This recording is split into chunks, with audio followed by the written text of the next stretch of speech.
Hey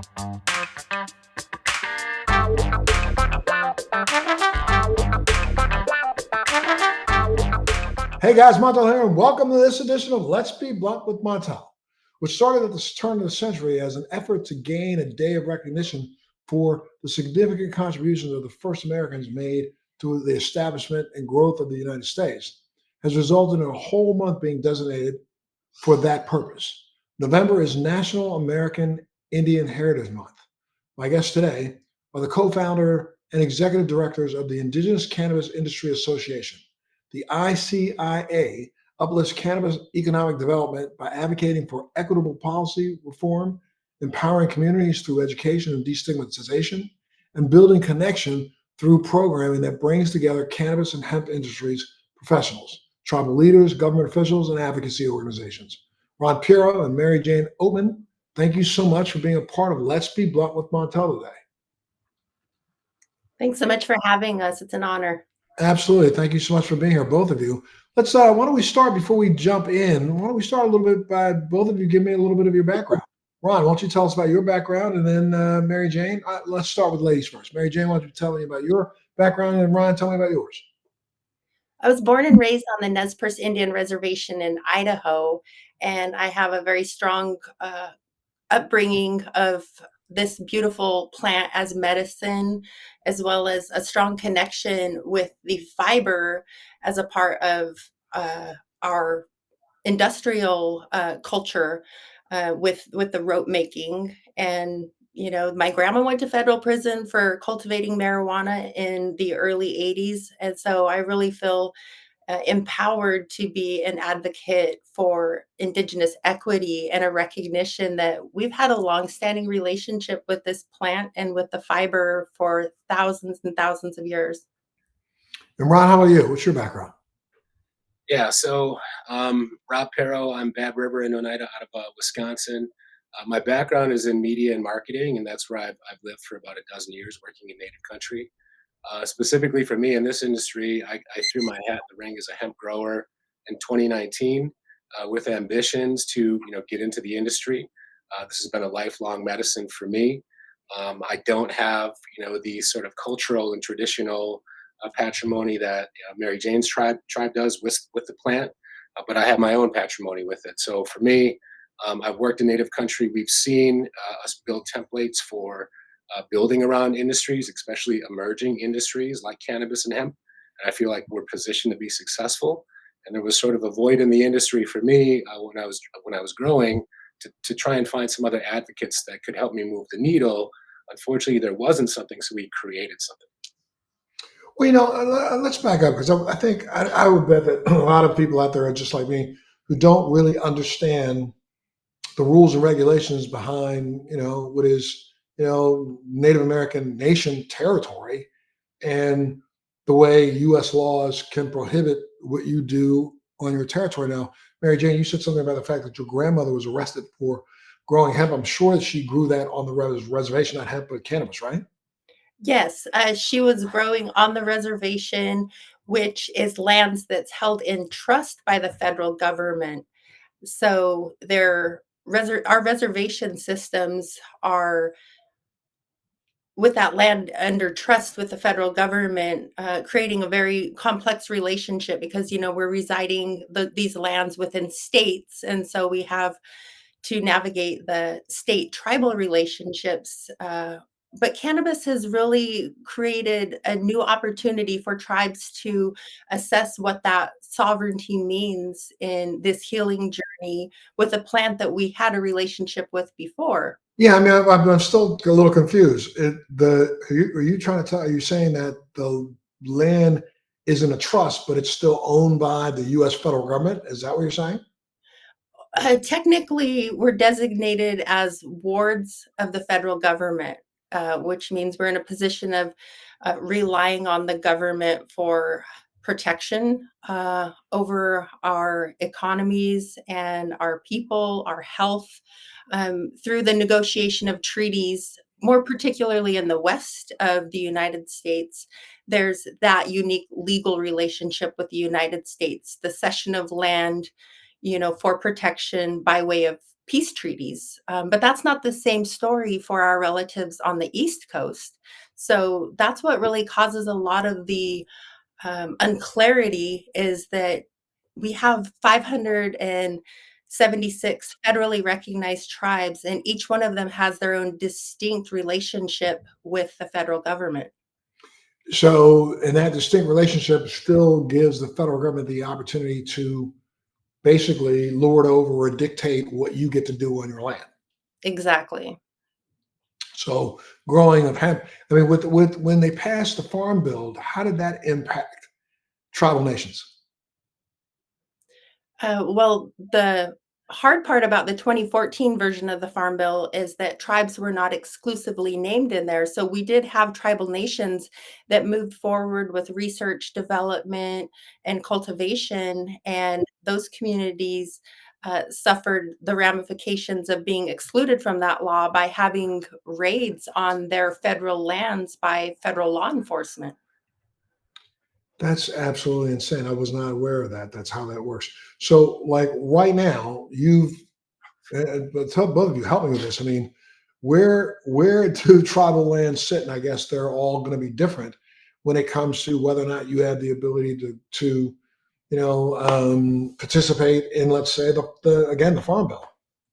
Yeah, I can jump in on this one. I'm Sure. in Wisconsin, and a very similar state to MJ's. We're a gray state where hemp is legal, and we have hemp-derived cannabinoids that are popping up in our state. And we're not medicinal or recreational as far as full marijuana goes. So we're a very gray state. Every state around us has popped legally now, including Minnesota most recently. So everyone is driving across the border to get their legal cannabis. And in the meantime, in Wisconsin, we're still kind of playing the waiting game for what we can do. In the meantime, we have 11 tribes in the state. One that is non-PL 280, so we're kind of a different state where we're public law 280 because of capacity for law enforcement and things of that nature. We are, rather than federally regulated, sort of state regulated jurisdictionally. So that's where the complications come into what we can and can't do. Gaming sort of set a precedent around having relationships with the state to activate around industries like this. So I think a lot of tribes are waiting for the state to move before they move. But I would say that is past tense. I say that they've been building their knowledge base about what legal backbone they need to protect the plant medicine that we grow on our own land. That is really a medicine for our people. And then understanding opioids and fentanyl and all the substances that are impacting our communities so disproportionately. We're looking to move, and you're seeing tribes move before states now in a very innovative and just setting a new precedent, establishing sovereignty first. Again, it's tough because there have been raids, people have been arrested, our sovereignty has been tested, and we have been, we've been hurt by it. There have been massive repercussions. And it's again, it's confusing for the person who's not in the midst of this, because I was under the impression that what took place on reservations was, again, sovereign territory. So therefore, you had a right to do whatever you want to do, but you don't, right? MJ, Okay. That's where it gets really amazing, Montel, is that tribes are really trying to blaze new trails, specifically with this cannabis as medicine, economic development, and some of the benefits that can be created by regulating. And that's what tribes are really masters at doing. We can learn new systems, build new economies, and there is little guidance from the federal government. There are, mandates for consultation with tribes. That hasn't happened over this complex issue of cannabis. So tribes are taking the tenets and the priorities of the Cole and Wilkinson Memorandum and developing new systems and creating regulatory systems that are a higher bar than even state regulatory systems. So we have a lot of talent and a lot of knowledge that are really embracing this complex industry, reverse engineering the laws that as they pertain to Indian country to really build systems that work for our tribes. And I'm assuming that not one size fits all. I mean, again, the number of tribes that there are in the country, the number of municipalities that they all are under, everybody's a little different, right? And this is just as going to be as daunting as what we see going on in the 50 states, right? It is. That's why it's important for tribes to be organized right now, and why, a visionary like Rob, who wanted to create solutions, and that's really where we're at across Indian country, is solution based. Okay, and how are tribes, coming to this idea of an ICIA? I mean, tell me a little bit about the mission first. Yeah, I mean, the mission was to open source the industry and to have it be led by community members rather than by tribal governments or by the business development arms of tribal governments that really have one mission, which is to, develop the business enterprise of that tribe or build wealth for the communities. But those things they don't really have legacy to it. Tribal governments change. Political ideals of our tribes are all different, very unique across the country. Some are very conservative, some are very progressive. But finding something that was kind of for the people, by the people, and creating a table for us, by community members, knowing that this would be bigger than myself or MJ, that we could have this kind of be placed amongst the community to help us build knowledge for this, to help us find ways to connect, to help us find ways to vet out predatory consultants that have come into our communities over the years and have done bad deals, and level the playing field, knowing that we don't have many of us left and our wellness is of a high priority. And rather than continually medicating ourselves with pharmaceuticals, we need to make our communities well. And how do we control that narrative along that way is by building our own data sets, because we've never curated that data for ourselves either. Yeah, I mean, in some cases now, this is again only coming from a layman, and I want to tell you, I've not done as much reading as I should have done or should do, but I do recognize the fact that over the course of the last 10 years, 12 years, Native Americans and indigenous people have been disproportionately affected by, the craze of opioids and fentanyl and all those things that have come into this nation that they pour into. It's not like, it's made on the reservation. So it's being poured into the reservation by whoever these nefarious groups are that are doing this, yet they won't allow you to grow something that is known to be a almost exit drug for those types of drugs. I'm still trying to just get my mind around, first off, do the majority of different tribes across the country feel as if cannabis and hemp would be useful, or are you split down the middle? You said something about how you have conservatives and liberals, but I mean, it's the same thing that we see outside of the reservation. Conservative liberals and feel entirely different about this drug, and about this plant-based medicine. I mean, are you feeling like the majority of tribes across the country are in step, or are we out of step with each other? I would say that a majority of tribes want to have the liberty to pursue and self determine if this is a good industry for them, whether it be hemp or cannabis. In regards to pursuing cannabis and specifically the adult medicinal that gets all the headlines, that could be a big risk for some of these communities that do depend heavily on federal funding, and don't have a lot of diversification in their economies, or maybe are only relying on a few things, and then they don't want to mess that up. So they have a lot of fear of repercussion there. Or you have tribes that are invested heavily into natural resources, and are doing very, very well.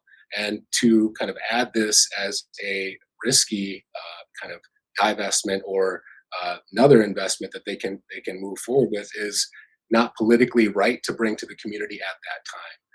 In Stigma, and MJ, maybe you can jump in with this. Stigma is still massively shadowed in our community with the DARE campaign, the war against drugs.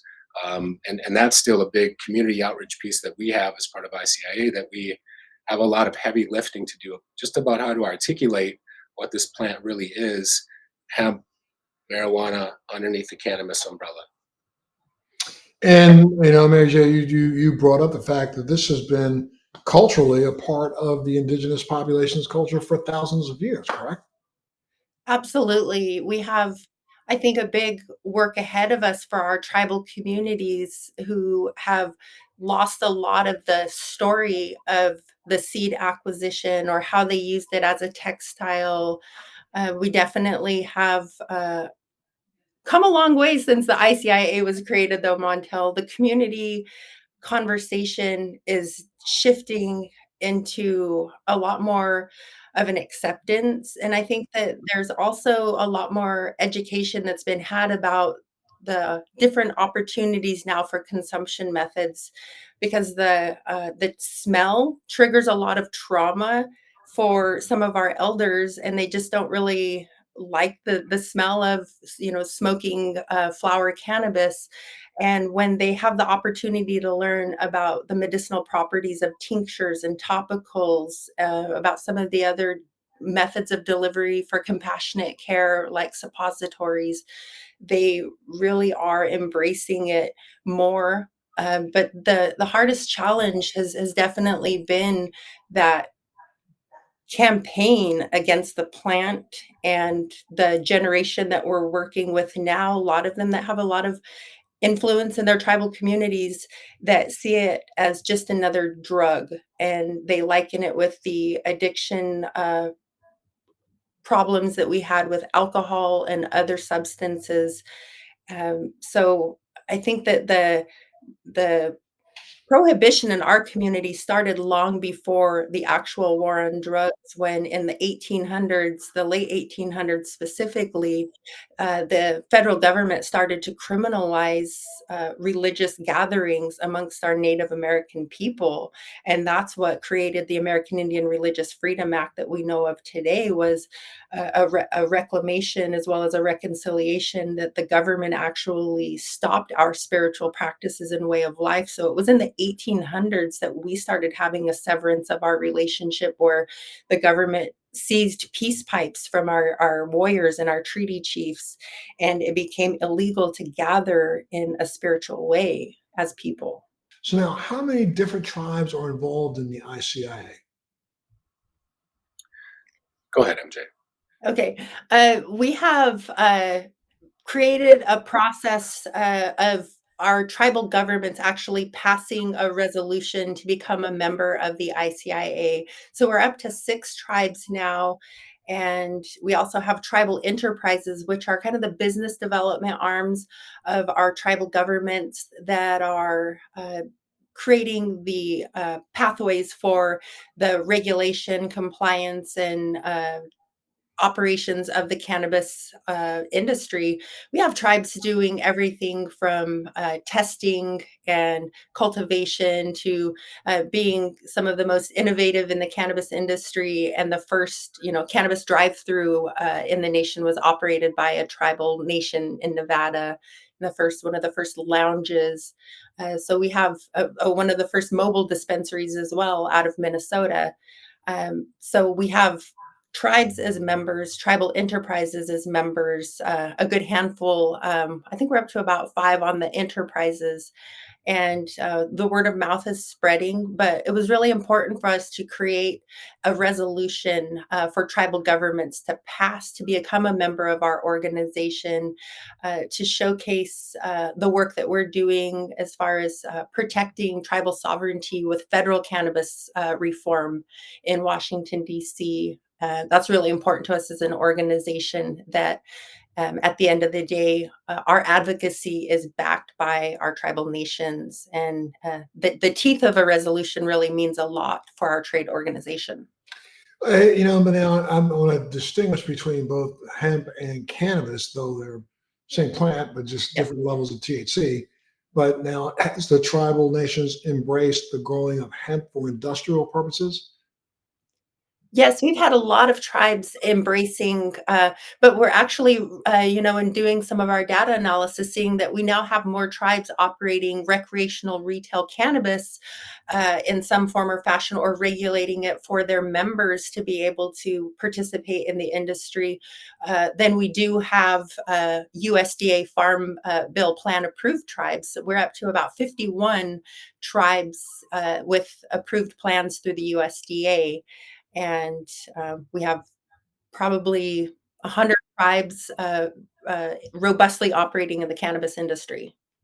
And when they robustly operate within the cannabis industry, are they under different regulations in each state? Meaning you have to deal with the federal rules, and then you have to deal with the state compliance rules. I mean, do you get the is there reciprocity across state lines for tribal nation grows and things like that, or do you have to confine yourself to each individual state the way the Fed has set it up for everybody else? Yeah, I would say it's a beautiful mess of everything right now. So you see tribes that are in compacts, to operate in states. You're seeing sovereign markets like in California, where tribes have the autonomy to keep themselves out of the adult use market and utilize their sovereignty to have a tribal market. Well, and when you do that, does that mean that you don't get to participate in putting any of your product that you grow on the tribal land into the state program, or is that how that works? That is correct. So you cannot participate in the recreational market in California as a tribal sovereign market. You Can forfeit. you participate as recreational on your own land with your own side, right? Yes, yes, yes. That's so bizarre to me. I'm telling you, you've got to be jumping through millions of unnecessary legal dollars just to answer Well, some questions. yeah, I mean, that's a call to action, Montel, is, we're trying to build capacity around how can we have intertribal commerce. We have Indian trade acts that have precedent over a Schedule One listing. So, we've been trading for centuries, and this is just another, egg commodity the way that we look at it. So, there's a lot of blurred lines right now, and we're really trying to bring some clarity to it from a regulation perspective, because that's the peace of mind that we're going to need to be able to move this and still be a good neighbor to our state and the federal Are you finding this whole concept or construct being embraced by the indigenous nation, or it's sketchy? It's state by state, municipality by municipality, tribe by tribe. I'll jump in real quick, and then I definitely want to hear MJ's feedback on it. We've been embraced so warmly from across the globe. Indigenous doesn't see, state lines or country lines. Indigenous is indigenous, and we did that for a reason. But we've been embraced, and we're so humbled by that to have such a great response, and not only response but engagement, and people participating and showing up at every one of our events, and it grows every single time. Now there are those tribes and tribal entities that want to have autonomy. They want to do things their way, and they have their total right to do that. We don't want to infringe on any proprietary, IP, or distributions that are happening. And we know, sovereignty is being exercised right now, and we're very proud to hear about some of the things that are happening. We also know that there's a number of individuals and consulting groups that probably don't want an ICIA out there, sort of as a net of vetting for credible vendors for Indian country. And we've noted that, and we've been brought into situations over the last couple of years already. Sort of, here's the wreckage of what ABC company had done before. How can we make sure they don't do this again? And what's your vision for the future of tribal cannabis production and distribution in the U.S.?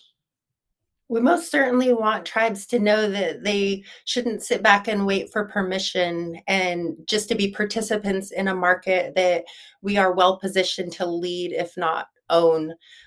We have definitely the ethos that is very much needed for the cannabis industry as far as promoting and supporting regenerative agriculture, really supporting local grown markets, and the future for ICIA when it comes to our tribal nations is really bright, because tribes now understand that it's not if but when.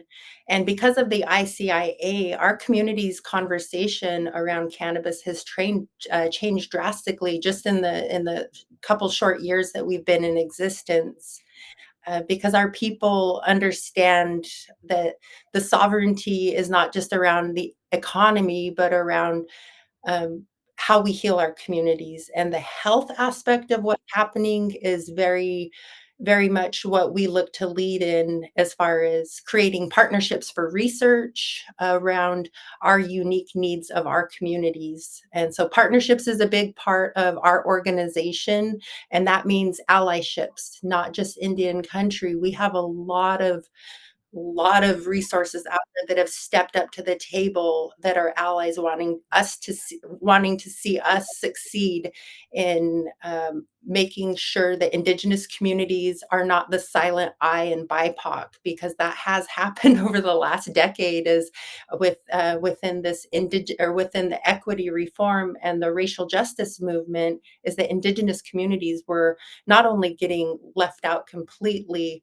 but we're finding that there are well-organized efforts to keep us out of the industry.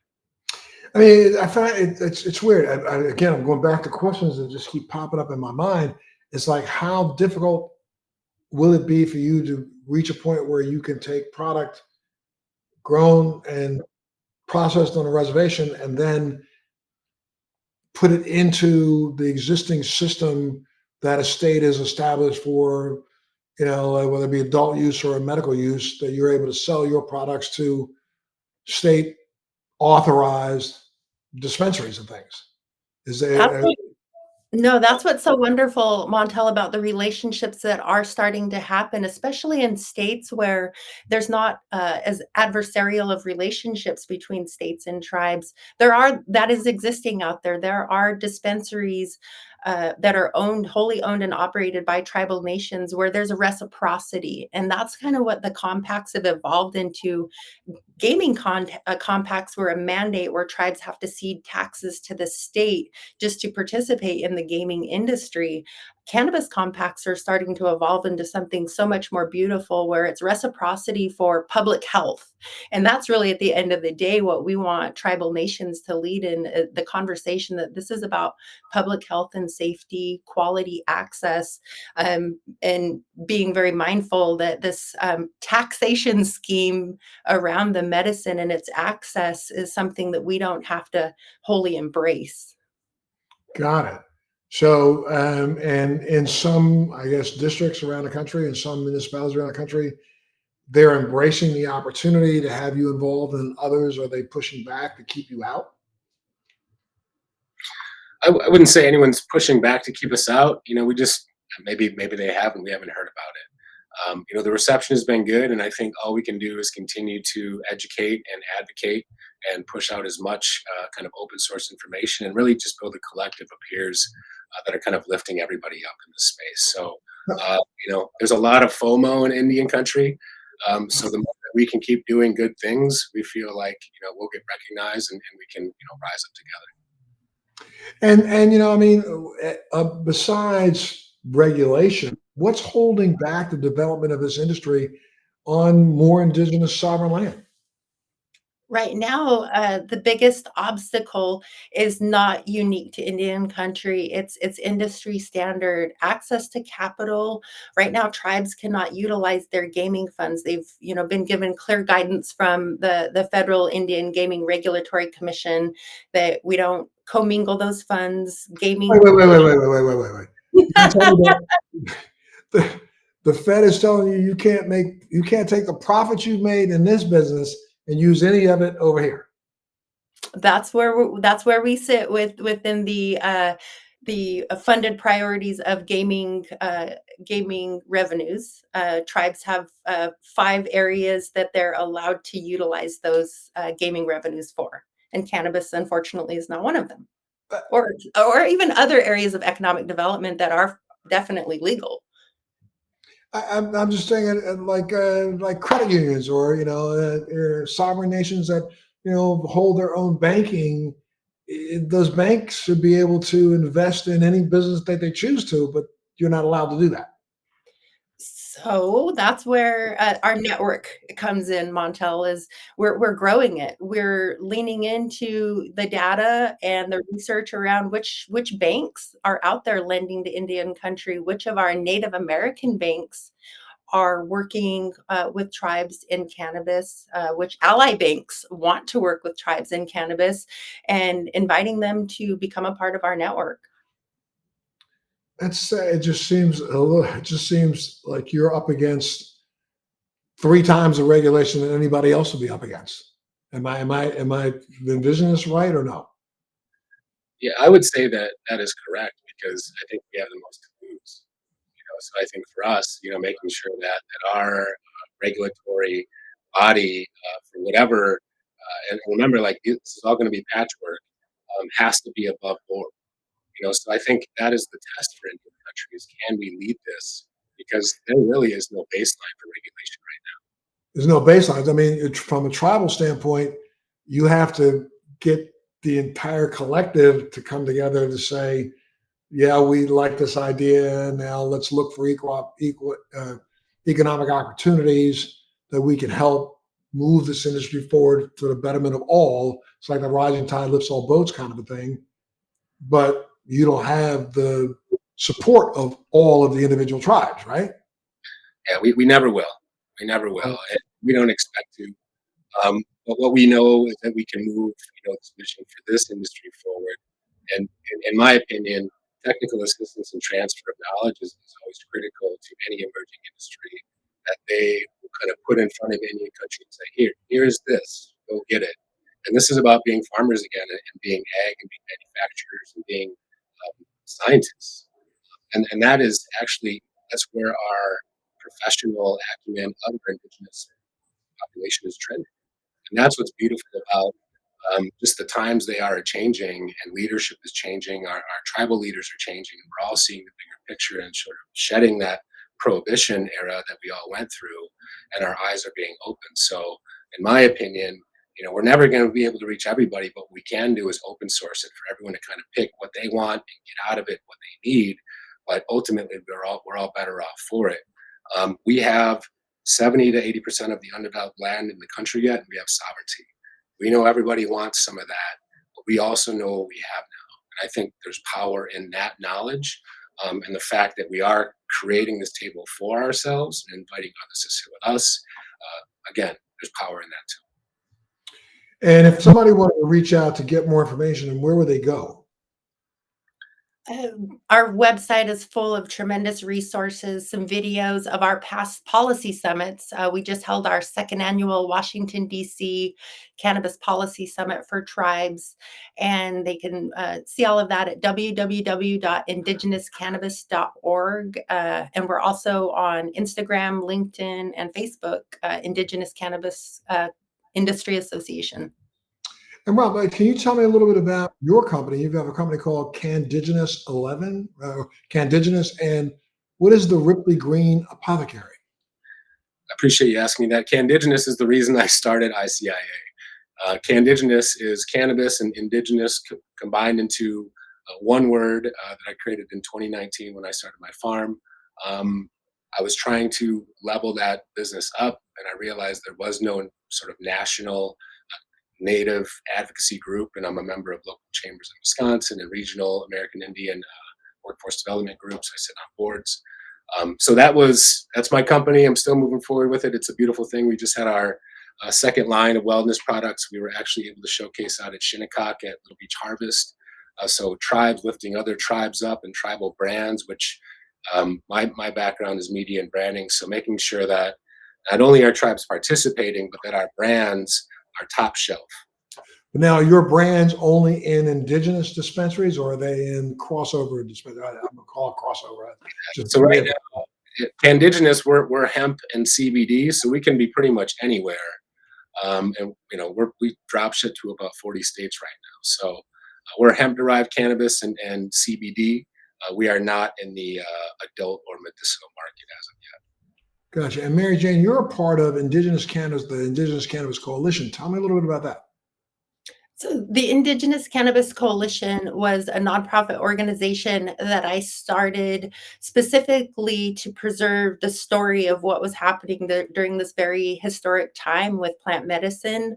As I mentioned, my grandma went to federal prison for growing, and I have worked in nonprofit leadership in the past. And I thought if I could create something that provides news, relevant news, education, for Indian country, to showcase like beacon tribes that are doing some amazing things, but also, to promote the work that my grandma, who I put on the cover of the very first issue, to share stories to help end the negative stigma. So the coalition, the Indigenous Cannabis Coalition, was the initial starting of the organizing and gathering of tribes in community. And then the Indigenous Cannabis Industry Association is like the sister organization, but it is a 501c6 trade organization. So we have different capacity areas between the two different organizations, but the Indigenous Cannabis Coalition was created exclusively for THC Magazine to be able to provide the education across tribal nations. I also developed a proprietary map that's the centerfold for every THC magazine, and that is a tracking of all of the tribal nations and enterprises working in cannabis. So it's always been data driven. I think that Rob and I both came from advocacy and business backgrounds that created the perfect storm for the Indigenous Cannabis Industry Association to be embraced by tribal leadership. And it has been. We're at all of the national tribal organization events as the leaders carrying forward the cannabis conversation, because it is still very difficult for them to lead in those conversations at the Yeah. national. Well, you mentioned THC Magazine. That stands for Tribal Hemp and Cannabis Magazine. Tell me a little bit more about that. So Tribal Hemp and Cannabis Magazine, 48 pages, gloss cover to cover, and it's all things tribal hemp and cannabis. That's what brought me out to the Shinnecock Nation last week to cover the grand opening of Little Beach Harvest, which is really one of the most hybrid models that we've seen so far, because not only is the Shinnecock Nation carrying their tribal brands, other New York State tribal brands, but they also have some of the legacy and legacy markets from across the state of New York on their shelves. So what you had asked earlier about having state licensed cultivators on the shelves of tribal nations, that's happening there under tribal law and authority, where they can have that market presence. And again, please excuse my ignorance, but can then people go onto tribal land if they're not tribal members and purchase, or is there some differentiation where you have to have a different, card or a different license, or I'm trying to figure this out. Yeah, again, it's right now because it's kind of popping up under which states are legal. We have like the Flandreau Sandy Sioux tribe in South Dakota. You have to have a medical card to be able to purchase any cannabis at their medical dispensary. It has all of the vibe and nuances of a recreational retail, but you have to be a card carrying medicinal cannabis patient to be able to get any products. Shinnecock Nation, it is a recreational retail vibe. They expect to meet the needs of the Hamptons year round. Yeah, but then I wonder, okay, somebody goes onto the tribal land, purchases a product, takes it off tribal land. Do you not put yourself in a position where, any municipality's law enforcement can come in and bust your head? Yeah, I would say that that's a common crux as to jurisdiction and law enforcement. Do they have a relationship with those federal highway sheriffs to have an understanding there? I would look at Wisconsin and wonder why no one's getting arrested when they drive back from Illinois, Michigan, or Minnesota right now. And what would be the difference if we had tribes selling medicinal cannabis? Would that be hypocritical if they were arresting them from coming off our reservation if they're not arresting them from coming from But I probably would not challenge you, but I'd love to take a look at whether or not some of those people are being arrested, because what we don't understand is that though we've got 37 states in the District of Columbia that have some form of legal cannabis going right now, there have been still 250,000 arrests for cannabis violations in the last year alone. 250,000. And a lot of that's happening not in the states that didn't pass laws, but happening in states that have laws or have medical cannabis programs. One little municipality next to another little municipality, you buy something over here, drive it 3 streets over. Next thing you know, you're going to jail, thinking that you have a legal product because the state said it's legal, but that municipality didn't say it's legal, so you go to jail.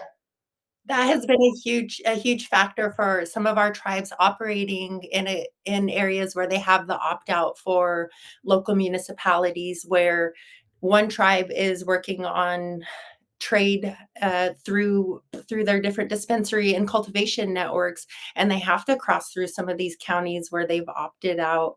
It's complex in California, it's complex in Nevada, and they've been doing this for a while, and they still have not gotten all of the kinks out in regards to the local control laws that have been written in, and that's something that we definitely advocate for when state reform is happening, is to not allow that to happen. You just said that you had your second annual conference that was in DC. What has been DC's reaction to what you're doing? I mean, has it been public, or are they keeping this reaction kind of private, under the radar? I'll let MJ go on this one. This was her baby. Sure. Oh gosh. The interesting part about our reaction in Washington, D.C. from our sister organizations in cannabis has been embraced with open arms. They have been waiting for Indian country leadership to speak forward on what are our priorities for cannabis reform, what are the challenges that have been unique to our communities that they can help also advocate for and carry our water forward in Washington, D.C. As far as some of the federal bills that have come forward so far, we're seeing a lot more progress in the past 4 to 5 years in terms of how they write tribes into the laws. We're not just falling in definitions, but there's a lot more deference to tribal sovereignty in the Safer Banking Act, definitely in the different versions of the MORE Act as it first introduced to now. We're seeing stronger provisions for tribes. Just a couple of years ago, we actually had a bill come forward that specifically impacted tribal nations through the Commerce, Science, and Justice Committee to not allow federal funds to be used for cannabis related activities for regulated cannabis tribes. So basically, putting the moratorium on spending any funds on enforcing regulated cannabis authority on tribal lands. Wow. Okay, well, and there's going to be more to come, I'm sure, right? So anything else you want to add that I've not asked? As our organization has grown so fast and furious, and just for context, MJ was out doing a lot of this advocacy work before I was. I'm a business owner and a media marketing guy that, has worked through channels to see how, industries can grow in Indian country. And I've been a catalyst for some of those. So knowing that she was out doing her due diligence, and I was able to, she actually had written an article about me in THC Magazine.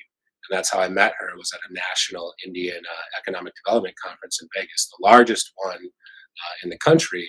And none of their agenda topics were on cannabis or hemp. This was just a couple of years ago. So we just met serendipitously there, and she had written an article on me. We found each other. We decided as community members that we needed to bring this, to another level. We resourced, we networked, we asked for help. And that's the only way you get things done in Indian country, in my opinion, is you lean on other people. We built a community around this. That community continues to grow. And we could not be more humbled or blessed with how much this has grown. But this is also a massively heavy lift, and we need help. So as many individuals that, know that they can provide resources, they could volunteer, they want to support, sponsor, they've done work in Indian country before, and they know that the help that we need, come to indigenouscannabis.org and check us out. We have a lot of events upcoming. We have a lot of resources online. Really a lot of due diligence that we've done that we want to share, because the more that we can open this industry up, the more understanding there is around it and clarity about how to move forward. And that's what we'd like Indian country to do.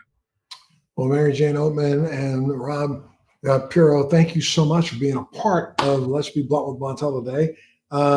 Very fascinating, because this is an area that I've really, I think I've literally been remiss in educating myself as much as I possibly could on what's going on in indigenous lands. And I thank you for helping educate all of us.